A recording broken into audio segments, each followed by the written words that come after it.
और फिर धीरे धीरे करके वहाँ के सभी लोग चोरी छोड़ देते हैं और एक दूसरे के साथ मिल बांटकर प्यार से काम किया करते थे। और फिर कभी भी कोई वहाँ उस गांव में घबरा के या डर से नहीं रहता था। ये कहानी विदिशा नगर गांव की है। उस गांव में एक नंदलाल नाम का मेहनती और ईमानदार आदमी रहा करता था। वो अपने घर का गुजर बसर जंगल से लकड़ियाँ काट के उन्हें शहर में बेचकर किया करता था। वैसे तो वो लकड़ियों को काट के शहर में ले जाने में बहुत मेहनत करता, लेकिन एक दिन खबर आती कि अब जंगल में लकड़ियाँ काटना मना हो चुका है।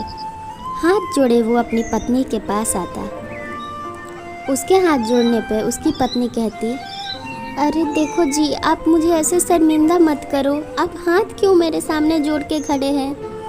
वो कहता, मुझे क्षमा कर दो भाग्यवान, टूट गया हूँ मैं। इतना कह वो वहीं बैठ जाता और उसकी पत्नी उसे हिम्मत देते हुए कहती, मैं आपके हर परिस्थिति में साथ हूँ, आपको घबराने की ज़रूरत नहीं, हम दोनों मिलकर कोई ना कोई काम करेंगे। मेरे पास ये कंगन है जो कि सोने के हैं, क्यों ना हम लोग इसे बेच के अपना छोटा सा एक ढाबा खोलें। वो कहता, लेकिन ये तो माँ के दिए हुए कंगन है, मैं कैसे इसे ले सकता हूँ। नहीं नहीं, मैं नहीं लूँगा, मुझे अच्छा नहीं लग रहा है। उसकी पत्नी के ज़बरदस्ती करने पे वो तैयार हो जाता। एक दिन वो उसकी पत्नी एक बाबा जी के आश्रम पर जाती और अपने नसीब के बारे में पूछती। कहती, बाबा जी मेरी मदद करें।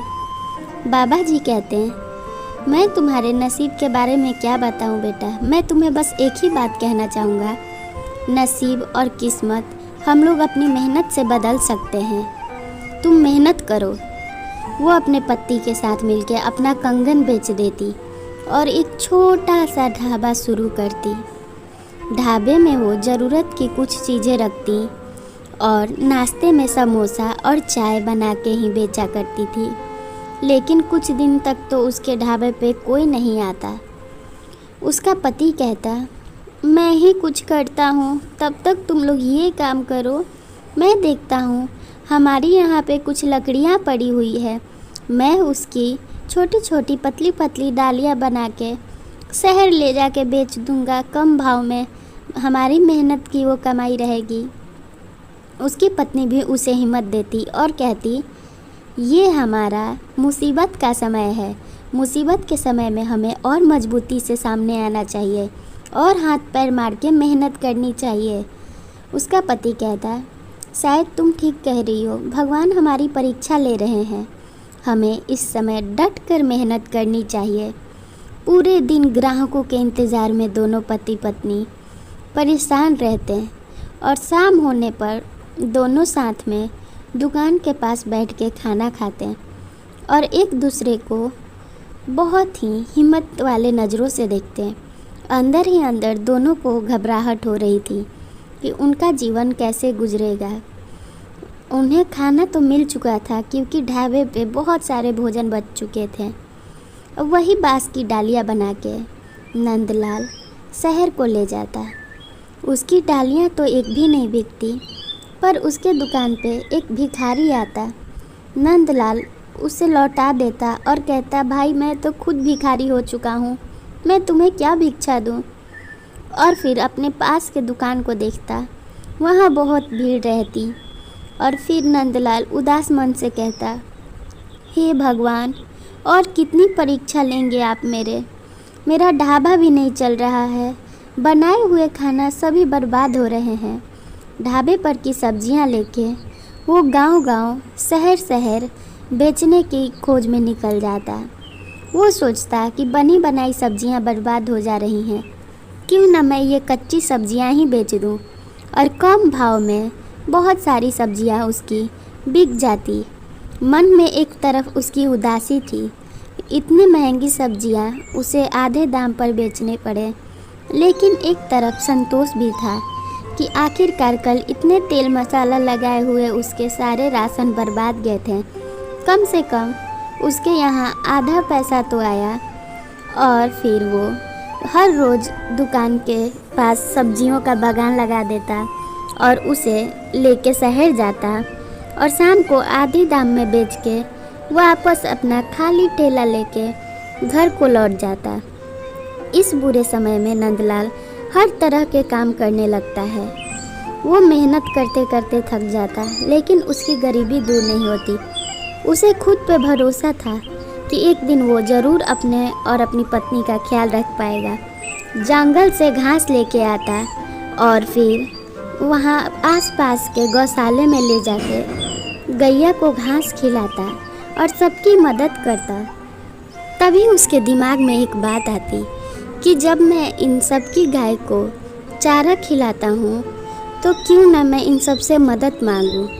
और ये योजना लेके वो अपनी पत्नी के पास जाता। रूपमती कहती, क्या जी, आज हमारे पैसे में से कुछ आधा से ज़्यादा लौटे या फिर हर रोज़ की तरह पूरे के पूरे हमारी घाटे में ही चल रही है। नंदलाल चुपचाप उसकी बातें सुनता और उदास मन से वो कहने को सोचता कि मैं क्या जवाब दूँ पत्नी को। वो कहता, मुझे क्षमा कर दो भाग्यवान, मैं तुम्हारे कंगन भी बेच के एक छोटा सा ढाबा खोल दिया और उससे भी हमें कोई फ़ायदा नहीं हो रहा है। ज़िंदगी हमारी यहीं रुक सी गई है। ये मुसीबतों की पहाड़ टूटती क्यों नहीं? आखिर कब तक भगवान हमारी परीक्षा लेगा? मुझे तो अब कुछ समझ नहीं आ रहा। उसकी पत्नी वहीं बैठ जाती और देखती कि जब मेरा पति ही इतना परेशान है तो मैं क्यों इसे और परेशान करूं। वो कहती, अच्छा है जी कि हमारी ये गरीबी आई है, इस वजह से हम लोग थोड़ा ज़्यादा घर में बातें कर रहे हैं। हमें हिम्मत रखना चाहिए और ये जो हमें खाली समय मिल रहा है इसे हमें कैसे आगे चल के भविष्य में किस कार्यों में लगाना है वो योजना बनाना चाहिए। तभी उसके दिमाग में एक योजना आती और वो कहता, क्यों ना मैं गौशाले में जाके सबकी गैया की देखभाल करूं और गांव में रह के पहले कुछ पैसे इकट्ठे कर लूं, फिर शहर जाके हम लोग अपनी ज़िंदगी बसाएंगे।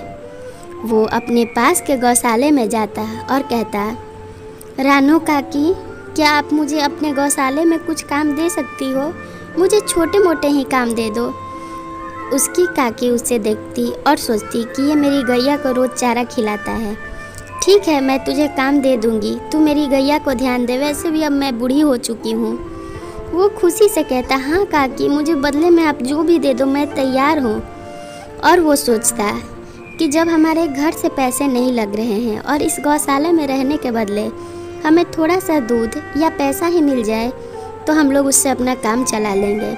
अगर दूध मिलता है तो उसे हम बेच देंगे, खाएंगे नहीं और उसके पैसे इकट्ठे करेंगे, और पैसा मिलता है तो उसे इकट्ठा करके रखेंगे।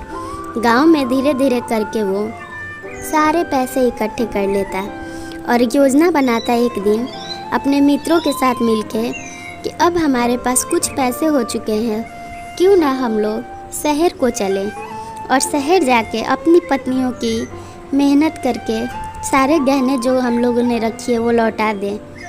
इधर उन सब के पति शहर चले जाते हैं और बाबा जी उसकी पत्नी के दरवाजे पे आते हैं और कहते हैं, बेटा, उस दिन तुम मुझसे नसीब के बारे में पूछने आई थी ना, इसलिए मैंने तुम्हें नहीं बताया, क्योंकि हम आगे से अगर भविष्य जान जाएं कि हमारा समय ख़राब चल रहा है तो हम लोग पहले से ही टेंशन में हो जाएंगे और जब समय ख़राब हो उस वक्त भी टेंशन में। इसलिए जब हमारा समय सामने आए उस वक्त हमें मुसीबतों का डट के सामना करना चाहिए। अपने भोजन में से थोड़े से भोजन ब्राह्मण देवता को खिलाती और अपने पति का इंतज़ार करती। शहर से उसका पति धीरे धीरे करके पैसे भेजता। जब 1 साल हो जाता तो उसका पति वापस आता और गांव में ही अपने इकट्ठे किए हुए पैसे से अपने यहाँ खेती करता और उन्हें शहर ले जाके बेच देता। फिर वो लोग खुशी खुशी रहने लगते हैं। ऐसी कहानी के लिए चैनल सब्सक्राइब कर वीडियो को एक लाइक ज़रूर कर।